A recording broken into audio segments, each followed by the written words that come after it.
Hello students, welcome back with the new video. Myself Divyakshi Agarwal, your Hindi teacher. So today we will do the revision of chapter number 15, Veer Balak Bola.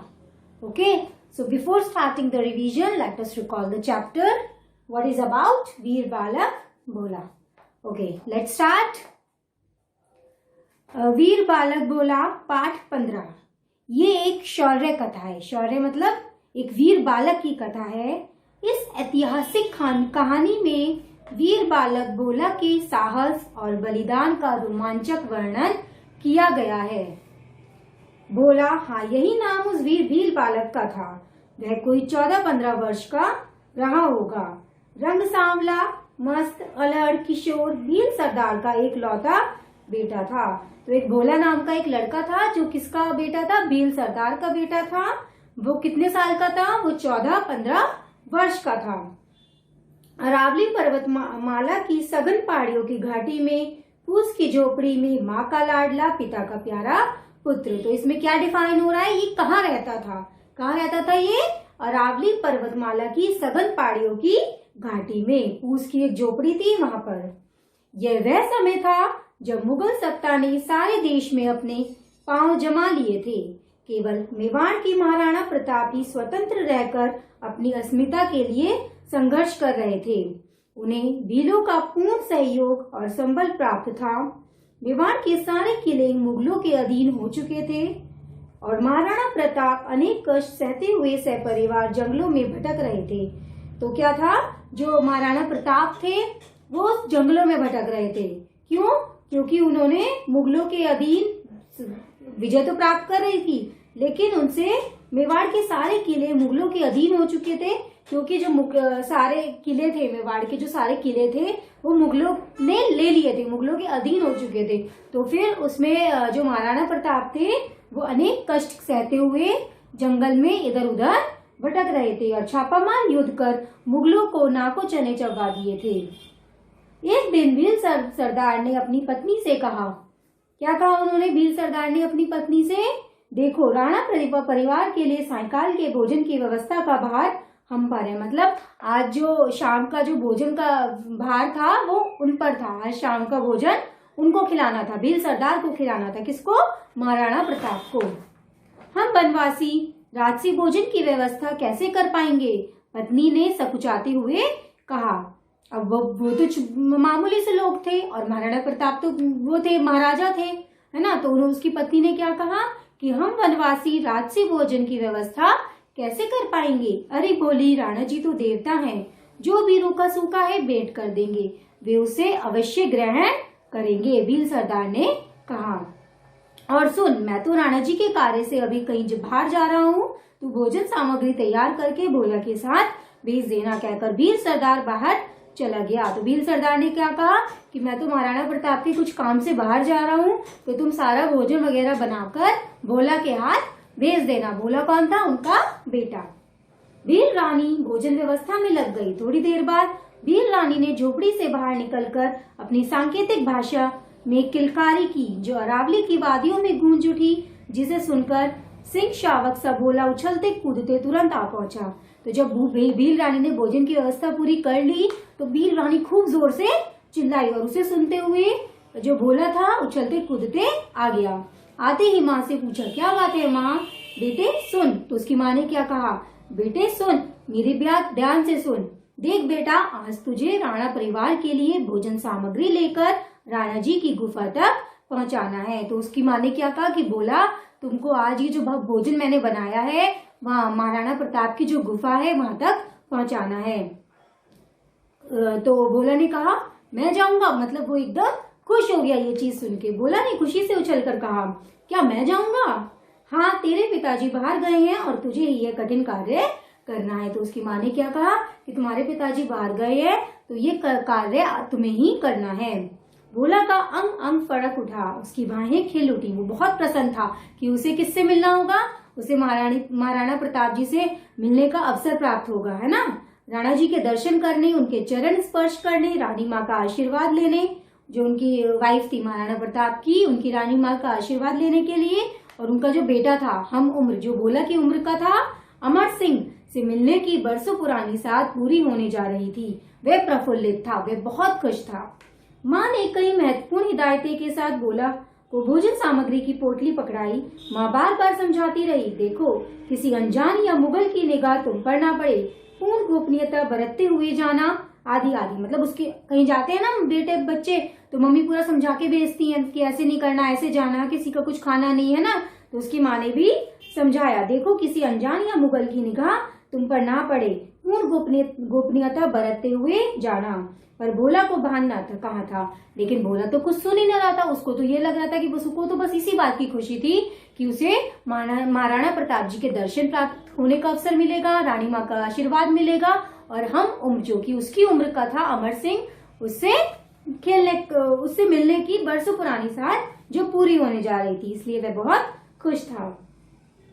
Rana परिवार के लिए भोजन पहुंचाना। अपनी लाठी के छोर पर पोटली लटकाई। उसने क्या करा, अपनी लाठी के छोर पर पोटली लटकाई और अच्छा माँ कहकर चल पड़ा अपनी यात्रा पर। उसका मन बल्लियों उछल रहा था, मतलब उसका मन अंदर ही अंदर उछल रहा था, खुशी से पागल हो रहा था वो। मैं भी एक दिन महान सैनिक योद्धा बनूंगा। तो वो अपने मन में क्या बोल रहा था कि एक दिन मैं भी बहुत एक महान सैनिक योद्धा बनूंगा, मेरा निशाना पक्का है ही। अपने मन में बोल रहा था ये सब बातें वो। मैं भी आजादी की लड़ाई लड़ूंगा और सबको बता दूंगा कि हम वनवासी भील भी किसी से कम नहीं है। इन्हीं विचारों में झूमता भोला बढ़ रहा था अपने गंतव्य की ओर, अपने कर्तव्य की ओर, है ना, अपनी सीमा की ओर। उसके पांव में पंख लग गए थे। सूर्य भगवान भी दिन भर के थके हुए थे, स्वर्णिम आभा भी बिखेरते हुए अस्ताचल की ओर बढ़ रहे थे। इसका मतलब कि शाम होने वाली थी, सूर्यास्त भी होने वाला था। घने पेड़ों की छांव तले सोई हुई सांझ अंगड़ाई लेकर जाग उठी थी। उन पहाड़ियों को एक तरफ से अपनी गोद में समेटने लगी। भोला अपनी ही मस्ती में उछलता कूदता चला जा रहा था। मतलब सूर्यास्त होने वाला था और जो क्या कहते हैं बहुत तेज हवा चल रही थी, है ना। घने पेड़ों की छांव तले सोई हुई सांझ अंगड़ाई लेकर जाग उठी थी। और जो भोला तो अपनी मस्ती में उछलता कूदता चला जा रहा था कि अचानक एक पहाड़ी के मोड़ पर उसे एक कड़कदार आवाज सुनाई दी। जैसे वो जा रहा था तो एक पहाड़ी के मोड़ पर उसे एक कड़कदार आवाज सुनाई दी। और क्या सुनाई दी, क्या कौन सी आवाज, कहाँ जा रहा है, ठहर। और इसी के साथ 10-11 मुगल सैनिक ने उसे घेर लिया। रुकने के सिवाय भोला के सामने और कोई चारा ना था। रुकना ही पड़ता, जब सारे मुगल सैनिकों ने उसे घेर लिया तो उसे रुकना ही पड़ा। पर वह घबराया नहीं, लेकिन वो घबराया नहीं, वह निडर होकर बोला, अपने गांव अपने घर। तो उसने क्या बोला, पूछा मुगल सैनिकों ने कि कहाँ जा रहा है, तो उसने क्या कहा, अपने गांव अपने घर।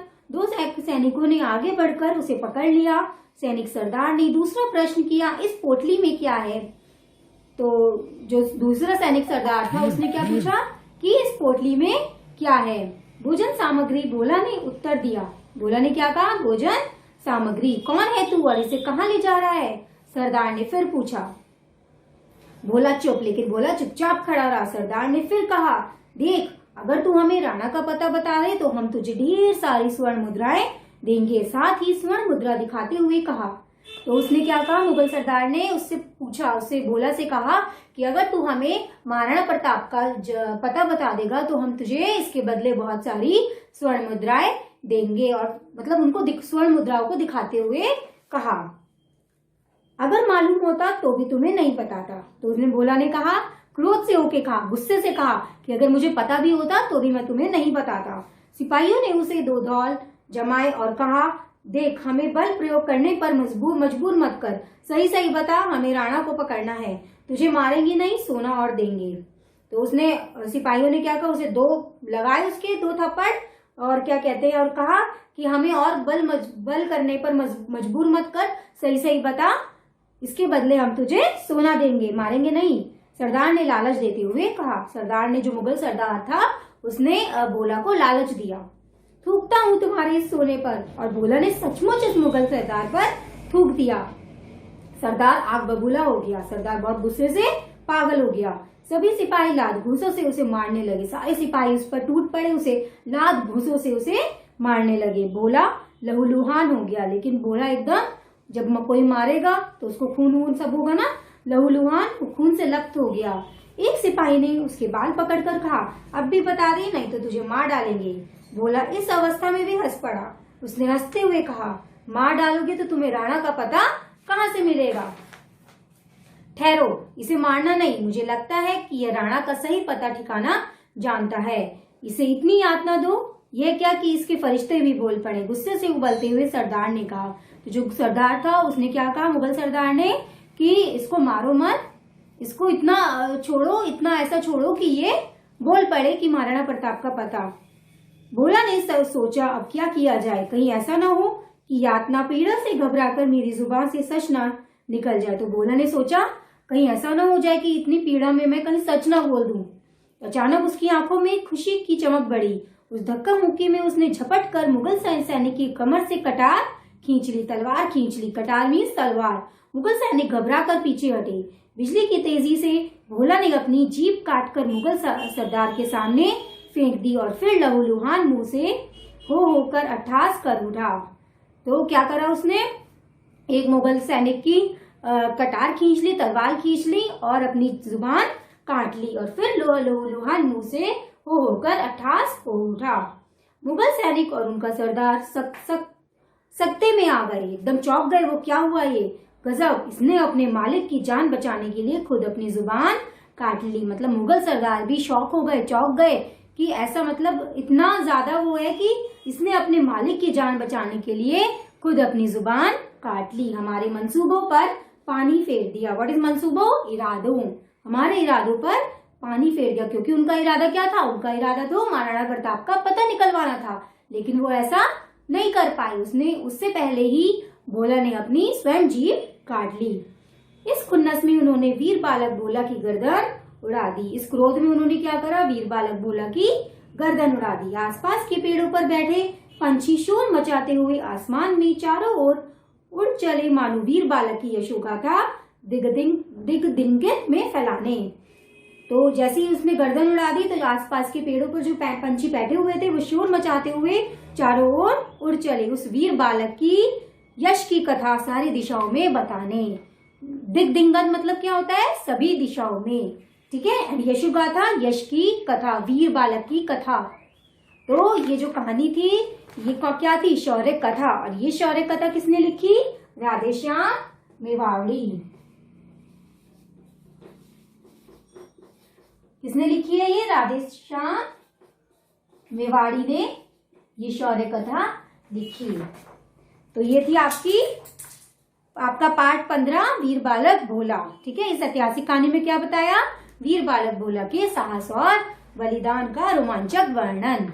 तो ये था आपका पाठ 15 का वीर बालक भोला। ओके, तो मैं अब क्या करूंगी, अब आपका रिवीजन होगा, ठीक है। तो मैं आपके कुछ क्वेश्चंस व्हाइट बोर्ड में नोट डाउन करूंगी। आपको क्या करना है, आपको अपनी नोटबुक निकालनी है, सारे क्वेश्चंस राइट डाउन करने हैं एंड देन उसके बाद उसके आंसर्स लिखने हैं। Is that clear? Okay. Question उत्तर लिखिए। फर्स्ट क्वेश्चन इज भोला कौन था। सेकंड क्वेश्चन, भील रानी ने भोला को कौन कौन सी हिदायतें दी। Okay, pause the video and write the questions. Fourth question is मुहावरों के अर्थ लिखिए। फर्स्ट इज पांव जमाना,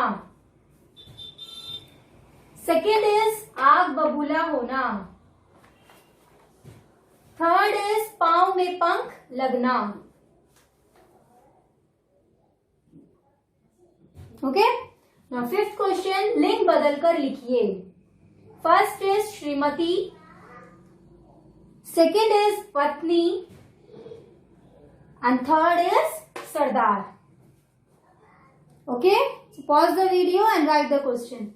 And this total test contains maximum marks 20. Okay, first question it's of 4 marks, second question it's of 6 marks, 2 marks each, third question it's of 4 marks, 2 marks each, fourth question it's of 3 marks, 1 mark each, fifth question it's also of 3 marks, 1 mark each. So total test 20 marks.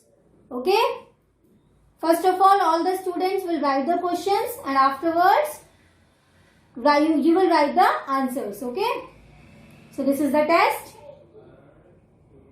So next video में हम पाठ 16 cover करेंगे। Okay, part 16 का आपका revision होगा, prepare कर लीजिएगा and test दीजिएगा। Is that clear? Okay, thank you students.